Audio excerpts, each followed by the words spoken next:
If you're going back to school as an adult and you're thinking, I'm just here to mind my business, do my assignments, and be out here as quick as possible, I know the feeling. That was me. I was perfectly fine with me, myself, and I. But I quickly learned that trying to do college completely solo will leave you stressed and confused. It is important that you build your support system. So in this chapter, I'm going to show you how building the right relationships made my college experience smoother, less stressful, and more rewarding. If this is your first time seeing me, I am Tash, but you can call me T.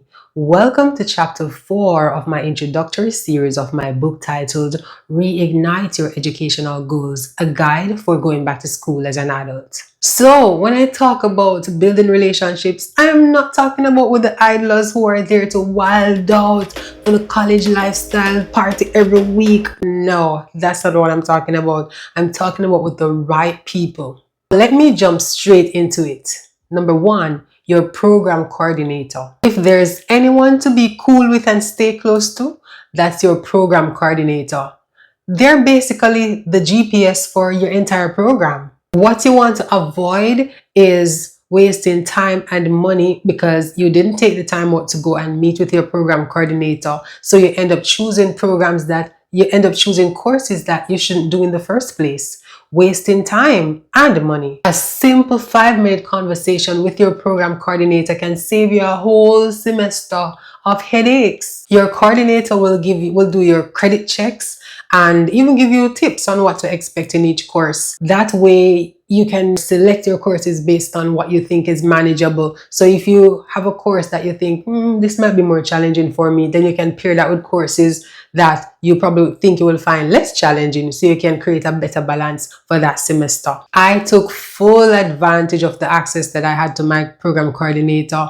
I asked questions to get full understanding of what to expect. No, I don't play like that. Just respect their office hours because a lot of program coordinators, they're also lecturers, so they have classes to go to as well. So make sure you stick to the schedule that they give you in terms of when they're available to have office visits. So on to my second of the people that you need to build good rapport with while you're in college, your lecturers and tutors. I'll refer to these persons as your academic mentors. Your lecturers and tutors, they're there to help you do well. They have all the information you need about your course that you're taking. And so you want to have a good connection, be respectful and be proactive. So if you have questions, don't be afraid to meet with them during their office hours to go and gain clarification.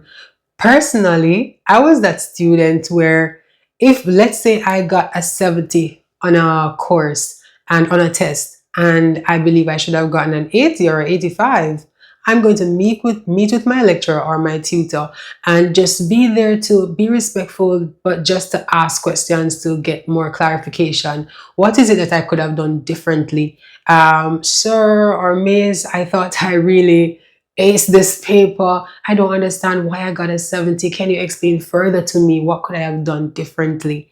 So that is a type of relationship that you want to have. Building the right relationships can also open doors for you.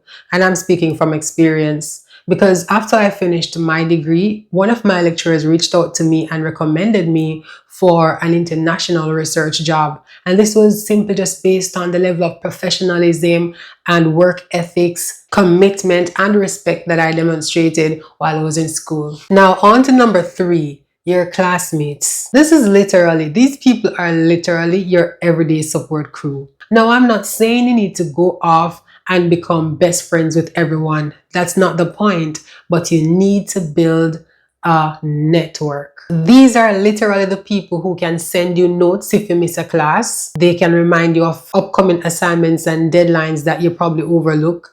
And they will be able to explain something to you if you feel lost in a class, and vice versa. College is certainly not a solo sport.